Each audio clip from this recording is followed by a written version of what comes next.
18 ವರ್ಷದಿಂದ ನಮ್ಮ ಯಲಹಂಕ ನಾಡಪ್ರಭು ಕೆಂಪೇಗೌಡರು ಇವತ್ತು ಬೆಂಗಳೂರು ಇಂಟರ್ನ್ಯಾಷನಲ್ ಅಂತಾರಾಷ್ಟ್ರೀಯ ಗಮನವನ್ನು ಸೆಳೆದಿರ್ತಕ್ಕಂಥ ಬೆಂಗಳೂರನ್ನು ಕಟ್ಟಿದಂಥವ್ರು ನಾಡಪ್ರಭು ಕೆಂಪೇಗೌಡರು.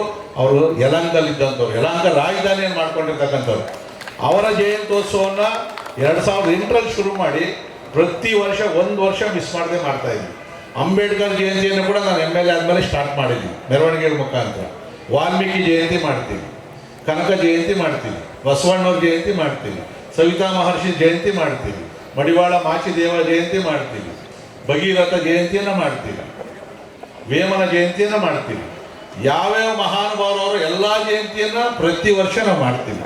ಈ ವರ್ಷ ಕೂಡ 27ನೇ ತಾರೀಕು ಮುಂದಿನ ಶನಿವಾರ ನಾಡಪ್ರಭು ಕೆಂಪೇಗೌಡರ 517ನೇ ವರ್ಷದ ಕೆಂಪೇಗೌಡ ಜಯಂತ್ಯೋತ್ಸವನ ಯಲಹಂಕದಲ್ಲಿ ಮಾಡ್ತಾ ಇದ್ದೀವಿ.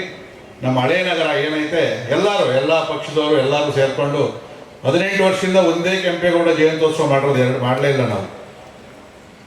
ಅಲ್ಲಿ 9 ಗಂಟೆಗೆ ಪ್ರಾರಂಭ ಆಗ್ತದೆ, ವಾದ್ಯಗಳು ಎಲ್ಲ ಇರ್ತದೆ, ಎಲ್ಲರೂ ಸೇರ್ಕೊಂಡಿರ್ತೀವಿ. ಬೆಳಗ್ಗೆ 6 ಗಂಟೆಗೆ ಕೆಂಪೇಗೌಡರ ಅಭಿವೃದ್ಧಿಗೋಸ್ಕರ, ಯಲಹಂಕದ ಅಭಿವೃದ್ಧಿಗೋಸ್ಕರ ವಾಕಥಾನ್ ಇಟ್ಕೊಂಡಿದ್ದೀವಿ. ಜಾಗವನ್ನು ನಿಮ್ಮ ಸೋಮವಾರ ಸೋಷಿಯಲ್ ಮೀಡಿಯಾದಲ್ಲಿ ಮಾಡ್ತೀವಿ. ನಾವು ಹೊಯ್ಸಳ ಕ್ರೀಡಾಂಗಣವನ್ನು ಮೊದಲೇ ಬುಕ್ ಮಾಡಿದ್ವಿ, ಬೇರೆ ಬೇರೆ ಕಾರಣಗಳಿಂದ ಅದನ್ನು ರದ್ದು ಮಾಡೋರು, ಪೊಲಿಟಿಕಲ್ ಕಾರಣದಿಂದ. ಈ ಸಾರಿ ಇನ್ನೊಬ್ಬರು ಹೊಸದಾಗಿ ಕೆಂಪೇಗೌಡ ಜಯಂತ್ಯೋತ್ಸವ ಮಾಡೋಕ್ಕೆ ಹೊರಟವ್ರೆ. ಅದು ಒಂದೇ ವರ್ಷನೇ, 2ನೇ ವರ್ಷ ಮಾಡಲ್ಲ ಅವರು. ಯಾಕಂದರೆ ಇದು ನಾನೊಬ್ಬ ಶಾಸಕನಾಗಿ ನಾನು ಎಲೆಕ್ಷನ್ ಟೈಮಲ್ಲಿ ರಾಜಕೀಯ ಮಾಡ್ತೀನಿ. ಇಲ್ಲೂ ಕೂಡ ನಾನು ಓಟ್ ಕೇಳಲ್ಲ, ಯಾವುದೇ ಕಾರಣದಿಂದ ನಾನು ಕೇಳಲ್ಲ. ಎಲೆಕ್ಷನ್ ಟೈಮಲ್ಲಿ ನಾನು ಓಟ್ ಹಾಕಲಿ ಅಂತ ಕೇಳ್ತೀನಿ.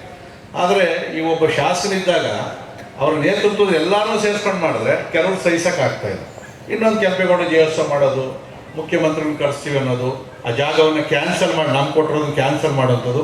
ಇರಲಿ, ಇನ್ನೂ 1 ವರ್ಷ ವೆಯ್ಟ್ ಮಾಡ್ತೀನಿ. ನಾನು ಕೂಡ ಈ ನೋಡೋಕ್ಕೆ ಎಷ್ಟು ಶಾಂತವಾಗಿರ್ತೀನೋ, ನನಗೆ ಸಮಯ ಬಂದಾಗ ಅಷ್ಟೇ ನಾನು ರಿಯಾಕ್ಟ್ ಮಾಡೋಂಥ ಕಲೆ ಇರ್ತಕ್ಕಂಥದ್ದು. ನನಗೆ ಯಲಹಂಕದ ಬಗ್ಗೆ ಅತ್ಯಂತ ಗೌರವ ಆಯಿತು. 48 ವರ್ಷ ಆಯಿತು ನಾನು ಸೈಕಲ್ ತುಳ್ಕೊಂಡು ಯಲಹಂಕ ಸುತ್ತಕ್ಕೆ ಶುರು ಮಾಡೋದು.